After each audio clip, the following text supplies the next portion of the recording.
ইষ্টি কুটুম নাটকের পার্ট 296। সখী বলার জন্য যায়, কিন্তু দেখে রাস্তাতে সত্যকাম। সখী দাঁড়িয়ে বলে যে সর্বনাশ কথা, সত্যকামও এখন জঙ্গলটার দিকে যাচ্ছে, তাহলে আমাকে তো অন্য দিক দিয়ে যেতে হবে। সখী দৌড় মারতে যায় আর অমনি সত্যকামের পায়ের নিচে যেয়ে পড়ে। সত্যকাম তখন বলে, এই কিরে তুই এভাবে দৌড়াচ্ছিস কেন, তুই দৌড়ে কোথায় যাচ্ছিস? সখী তখন উঠে বলে যে আমার বাড়িতে একটা কাজ বাকি আছে, তো তার জন্য আমি বাড়িতে যাচ্ছিলাম। সত্যকাম বলে যে শোন, তোর আচরণ দেখে খুব একটা ভালো মনে হচ্ছে না, তোর মুখ টুক দেখে তো বুঝতে পারছি যে তুই অনেকটাই টেনশনে আছিস। তুই যদি কোনো কিছু বুঝতেও পারিস আর যদি সেটা আমার বাবা মাকে কোনো কিছু বলিস, তাহলে তোর প্রাণটাও কিন্তু থাকবে না। অর্চিবাবুকে জঙ্গলে নিয়ে যায় টেনে হেঁচড়ে। অর্চিবাবু জিজ্ঞেস করে যে তোমরা আমাকে কোথায় নিয়ে যাচ্ছ?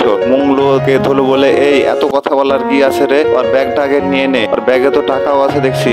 আর এই বেঈমান বিশ্বাসঘাতকের টাকা কি আমরা কোনো সময় ছুঁয়ে দেখেছি? বাহাকে না পাওয়ার জন্য দিব্যবাবুর বাড়িতে দিব্যবাবু না খেয়ে মন খারাপ করে বসে থাকে। দিব্যবাবুর মা বোন সবাই এসে দিব্যবাবুকে অনেক খাওয়ার জন্য জড়াজড়ি করে। দিব্যবাবু বলে যে মা, আমার এই পরিস্থিতিতে আমার খাবার ঢুকবে না, তুমি এরকম করো না। তার বউ অনু এসে বলে যে আমরা সবাই জানি যে বাহা পরাশবনিতে আছে, তুমিও জানো আমিও জানি, তো তারপর তোমার এত টেনশন হচ্ছে কেন? দিব্যবাবু বলে যে তোমার কি এক ফোঁটাও লজ্জাবোধ নাই? মেয়েটার সাথে এরকম আচরণ করেছো, করার পরে আবার তুমি এরকম কথাবার্তা বলছো। অনু বলে যে শোনো, আমি কোনো খারাপ আচরণ করেছি বা করিনি, বা যাই করি না কেন আমার প্রয়োজন হয়েছে আমি করেছি। দিব্যবাবুর সাথে অন্য ঝগড়া শুরু করে। কমলিকা বাড়ির থেকে এসে বাপি বলে ডাক দেয়, বাপি তোমাদের এত চিল্লাচিল্লির কারণটা, আমি কি তোমাদের চিল্লাচিল্লির কারণটা একটু জানতে পারি? আরে মা, তেমন কোনো কিছুই না। কমলিকা তখন তার মার কাছে যায়। মার কাছে যেয়ে বলে যে মা, ভালো করে শুনলাম তুমি নাকি বাহার সাথে খুব বিহেভ করেছো, কিসের জন্য করেছো? তুমি কি বাহার গার্জেন নাকি, যে তুমি তাকে শাসনটা করবা? দিব্যবাবু বলে হ্যাঁ, আমি এটাই ঠিক বলে আসছিলাম, প্রথম থেকে মেয়েটার সাথে এত খারাপ আচরণ করেছে,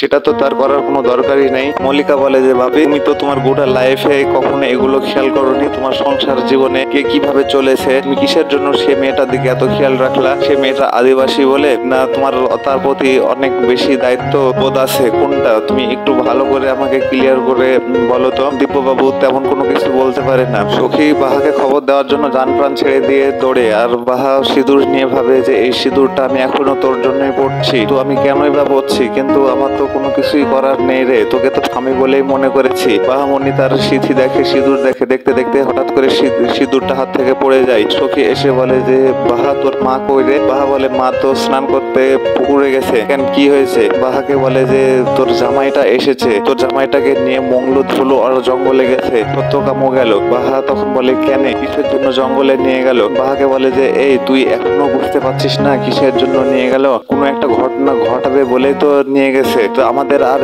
এক মিনিটও এখানে সময় নষ্ট করা যাবে না। যদি কোনো অঘটন ঘটে যায় তাহলে তুই বা কি করে বাঁচবি? তুই তো অর্চিকে একদিনের জন্য হলেও ভালোবেসেছিস, আর তোর কি তোর গায়ে এসে যদি তার কোনো ঘটনা ঘটে যায় তাহলে কি তুই কোনো হিসাব দিতে পারবি? বাহামণি তখন সত্যকামের সেই সব কথাগুলো মনে করে যে তোর ঝামেলাটা আমি জীবন থেকে একদমই হারিয়ে দিতে চাচ্ছি, আর কখনো তুই কোনো ঝামেলাতে পড়বি না। বাহামণি বলে যে জঙ্গলে কিসের জন্য নিয়ে গেছে, কি করবে মামু আমার? আমি তো কোনো কিছুই বুঝতে পারছি না, আমার তো মাথায় কোনো কিছুই ঢুকছে না। বাহামণিকে বলে যে তোর মাথায় কোনো কিছু ঢুকানোর দরকার নাই, তাড়াতাড়ি চ, আমাদের ওখানে উপস্থিত হবে। বাহামণি তার সখী মাসিকে তেমন ভাবে কোনো কিছু বলতে পারে না। বাহামণি চুপচাপই থাকে। বাহামণির অনেকটাই কষ্ট হয়। এ কথা বলে বাহাকে জোর করে নিয়ে চলে যায়। শোনো বাপি, সেই পলাশ বনির প্রতি তোমার দরদ না বাহার প্রতি দরদ, এটা আমার খুব ভালো করেই জানা আছে। আমার অনেক হাজারো প্রশ্ন আছে সেখানে, তুমি যদিও সেখানে না যাও আমাকেও সেখানে যেতে হবে, আমি সেখানে যাব। তখন বাবু বলে না মা, তুই সেখানে যাবি কেন? বাপি, তোমার কথাতে আমি একদমই নিরাশ হয়ে গেলাম, তুমি তো কতই হেল্প করতে চাও, আমি সেখানে যেতে চেয়েছি, তুমি তো আমার যাওয়ার জন্য উৎসাহ যোগাবা, তো তুমি আবার নিষেধ করছো। তোমার নিষেধটা তো আমার মোটেও ভালো লাগছে না, কি বলছো না বলছো আমি কোনো কিছুই বুঝছি না। সন্তান হিসেবে তোমার কাছ থেকে অবশ্যই আমি আশা করি যে তুমি আমার কাছে সবসময়ের জন্য সত্যি কথাই বলবা। তুমি আমাকে এখন পর্যন্ত সত্য কথা বলছো না, তাহলে আমাকে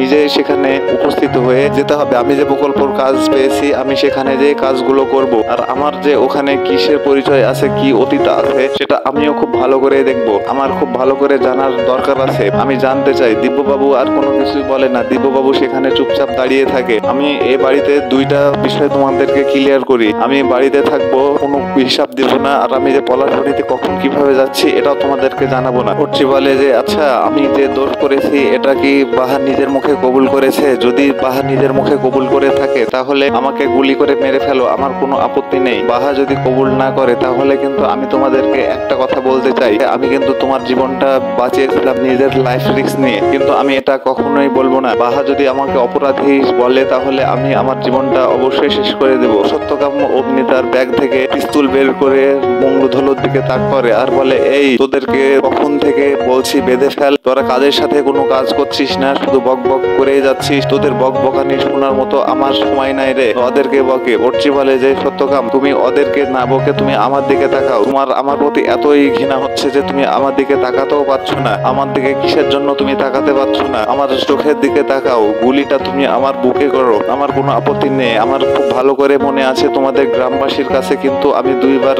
মৃত্যুর মুখে গেছিলাম, সেখান থেকেও আমি ফিরে এসেছি। তো এবার যদি বাহার কাছে আমি অপরাধী হয়ে যাই তাহলে আমার এই জীবন রাখার কোনো মানেই আসে না। সত্যকাম চুপচাপ থাক। অর্চি বাবু বলে যে গুলি খাওয়ার জন্য রেডি আছি। সত্যকাম, তুমি যে কোনো মুহূর্তে তুমি আমাকে গুলি করতে পারো, কোনো ভাবা চিন্তার দরকার নেই, তুমি আমাকে গুলি করে মেরে ফেলো সত্যকাম।